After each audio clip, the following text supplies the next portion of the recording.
जय श्याराम। मुनि के चरण कमलों में प्रणाम करके आज्ञा पाकर उन्होंने विश्राम किया। रात बीतने पर श्री रघुनाथ जी जागे और भाई को देखकर ऐसा कहने लगे, हे तात, देखो कमल चक्रवार और समस्त संसारों को सुख देने वाले अरुणोदय हुआ है।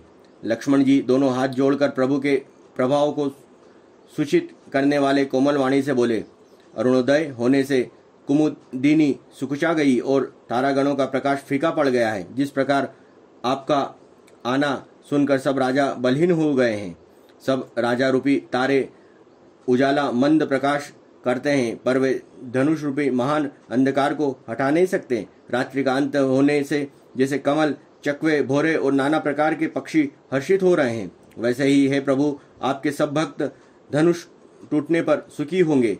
सूर्य उदय हुआ, बिना ही परिश्रम अंधकार नष्ट हो गया, तारे छिप गए, संसार में तेज का प्रकाश हो गया। हे रघुनाथ जी, सूर्य ने अपने उदय के बहाने सब राजाओं को प्रभु आपका प्रताप दिखलाया है। आपकी भुजाओं के बल महिमा को उद्घाटित करने, खोलकर दिखाने के लिए ही धनुष तोड़ने की यह पद्धति प्रकट हुई है।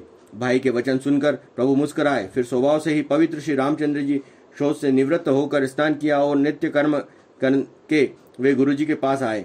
आकर उन्होंने गुरुजी से सुंदर चरण कमलों में सिर नवाया। तब जनक जी ने शतानंद जी को बुलाया और उन्हें तुरंत ही विश्वामित्र मुनि के पास भेजा। उन्होंने आकर जनक जी की विनती सुनाई। विश्वामित्र जी ने हर्षित होकर दोनों भाइयों को बुलाया। शतानंद जी के चरण कमलों की वंदना करके प्रभु श्री रामचंद्र जी गुरु जी के पास जा बैठे।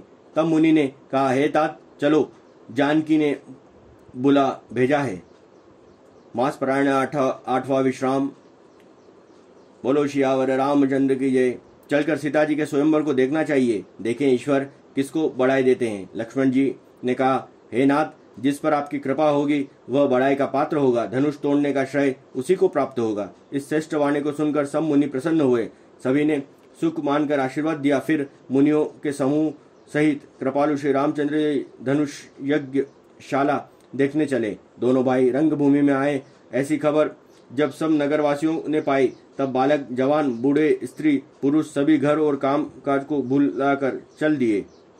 जब जनक जी ने देखा कि बड़ी भीड़ हो गई है, तब उन्होंने सब विश्वासपात्र सेवकों को बुलवा लिया और कहा, तुम लोग तुरंत सब लोगों के पास जाओ और सब किसी की यथा योग्य आसन दो। उन सेवकों ने कोमल और नम्र वचन कहकर उत्तम, मध्यम, नीच और लघु सभी श्रेणी के स्त्री पुरुषों को अपने अपने योग्य स्थान पर बैठाया। उसी समय राजकुमार राम और लक्ष्मण वहां आए। वे ऐसे सुंदर हैं मानो साक्षात मनोहर ही उनके शरीरों पर छा रही हो। सुंदर, सांवला और गोरा उनका शरीर है। वे गुणों के समुद्र, चतुर और उत्तम वीर हैं। वे राजाओं के समाज में ऐसे सुशोभित हो रहे हैं मानो तारागणों के बीच में दो पूर्ण चंद्रमा हो। जिनकी जैसी भावना थी प्रभु की मूर्ति उन्होंने वैसी ही देखी है। महान रणधीर राजा लोग श्री रामचंद्र जी के गुण को ऐसा देख रहे हैं मानो स्वयं वीर रस शरीर धारण किए हुए हो। कुटिल राजा प्रभु को देखकर डर गए, मानो बड़ी भयानक मूर्ति हो। छल से जो राक्षस वहां राजाओं के वेश में बैठे थे, उन्होंने प्रत्यक्ष काल के समान देखा और नगरवासियों दोनों भाइयों को मनुष्यों के भूषण रूप और नेत्रों को सुख देने वाले देखा।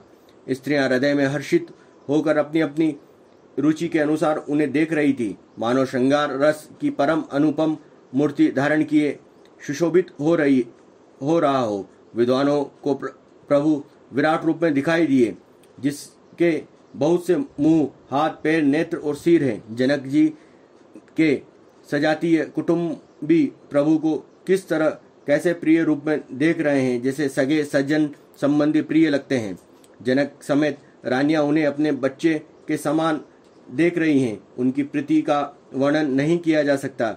योगियों को वे शांत, शुद्ध, सम और स्वतः प्रकाश परम तत्व के रूप में दिखे। हरिभक्तों ने दोनों भाइयों को सब सुखों के देने वाले इष्ट देव के समान देखा। सीता जी जिस भाव से श्री रामचंद्र जी को देख रही है, वह स्नेह और सुख तो कहने से ही नहीं आता। उस स्नेह और सुख का वे हृदय से अनुभव कर रही है, पर वे भी उसे कह नहीं सकती। फिर कोई छवि उसे किस प्रकार कह सकती? इस प्रकार जिसका जैसा भाव उसकी कौशल्याधीश श्री रामचंद्र जी को वैसा ही देखा। सुंदर सावरे और गौर शरीर वाले तथा विश्व भर के नेत्रों को चुराने वाले कौशल्याधीश के कुमार राज समाज में इस प्रकार सुशोभित हो रहे हैं। दोनों मूर्तियां स्वभाव से ही बिना किसी बनाव श्रृंगार के मन को हरने वाली है। करोड़ों कामदेवों की उपमा भी उनके लिए तुच्छ है। उनके सुंदर मुख शरद पूर्णिमा के चंद्रमा की भी निंदा करने वाले, उसे नीचा दिखाने वाले और कमल के समान नेत्र मन को बहुत ही भाते हैं। सुंदर चितवन सारे संसार को मन को हरने वाले कामदेव के भी मन को हरने वाले वह हृदय को बहुत ही प्यारे लगते हैं, पर उनका वर्णन नहीं किया जा सकता। सुंदर गाल हैं, कानों में चप्पल, झुमके हुए कुंडल हैं, ठोड़ी और अधर ओठ सुंदर हैं, कोमलवाणी है, हंसी चंद्रमा की किरणों का तिरस्कार करने वाले भौहें टेढ़ी और नासिका मनोहर है। ऊंचे चौड़े ललाट पर तिलक झलक रहे हैं, दीप्तिमान हो रहे हैं। काले घुंघराले बालों को देखकर भौरे की पत्तियां भी लजा जाती है।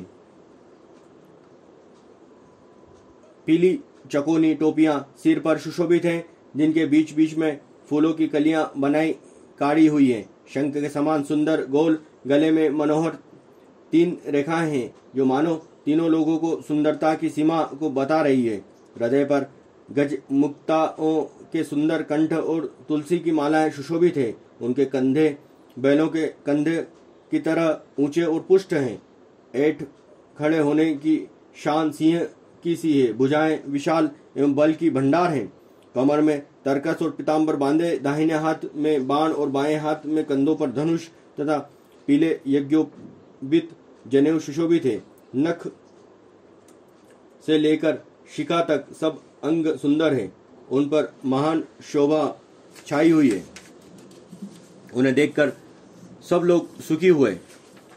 बोलो श्यावर रामचंद्र की जय, पवन पुत्र हनुमान की जय, जय जय महादेव की जय, जय श्या राम, जय श्री राम, जय जय श्या राम। माथे पर तिलक और पसीने की बूंदें शोभायमान है। कानों में सुंदर भूषणों की छवि छाई है। डेरी भौहें और घुंघराले बाल हैं। नए लाल कमल के समान रत्नारे लाल नेत्र हैं। ठोड़ी, नाक और गाल बड़े सुंदर हैं और हंसी की शोभा मन को मोह लिए लेती है। मुख की छवि तो मुझसे कहीं नहीं जाती, जिसे देखकर बहुत ही कामदेव लजा जाते हैं।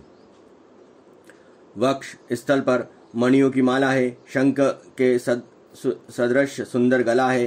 कामदेव के हाथी के बच्चे की सूंड के समान उतार चढ़ाव वाले एक कोमल भुजा है, जो बल की सीमा है। जिसके बाएं हाथ में फूलों सहित दोना है सकी।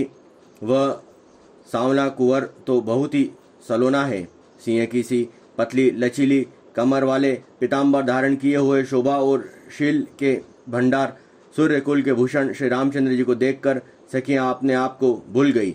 एक चतुर सखी धीरज धरकर हाथ पकड़कर सीता जी से बोली, गिरिराज जी का ध्यान फिर कर लेना। इस समय राजकुमारों को क्यों नहीं देख लेती? तब सीता जी ने सकुचाकर नेत्र खोले और रघुकुल के दोनों सिंहों को अपने सामने खड़े देखा।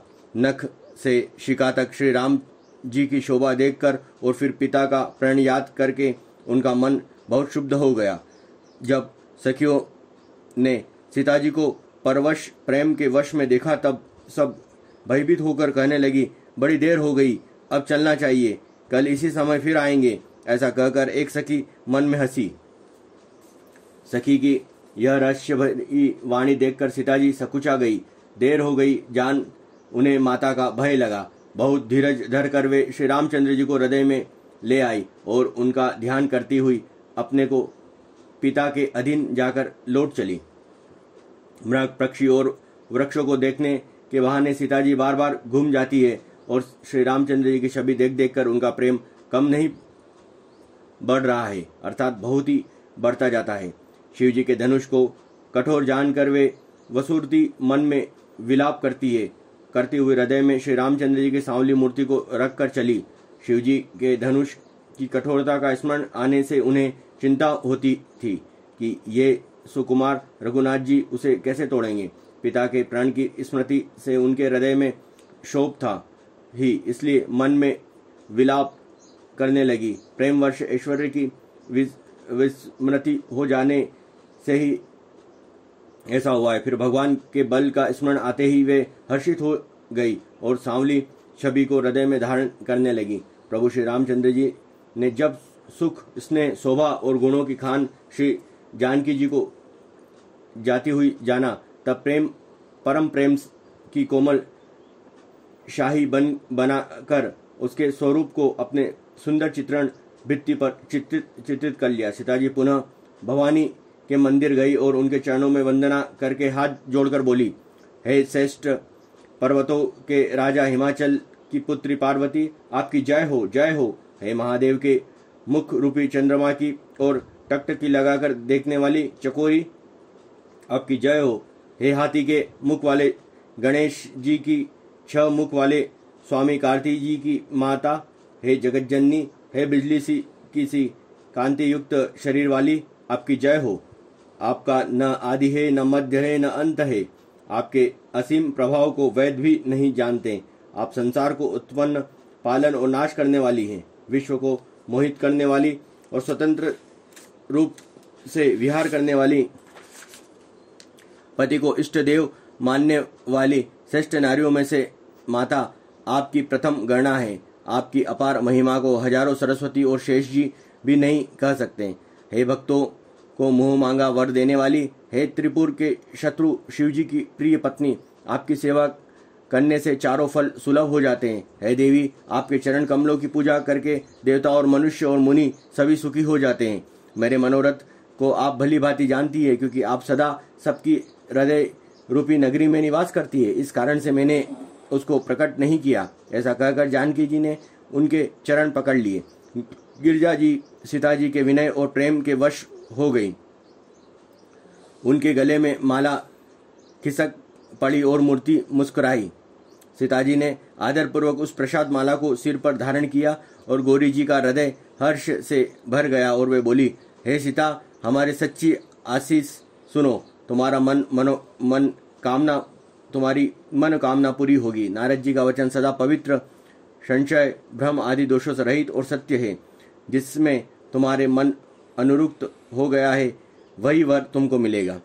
जिसमें तुम्हारा मन अनुरक्त हो गया है वही स्वभाव से ही सुंदर सांवला वर श्री रामचंद्र जी तुमको मिलेंगे।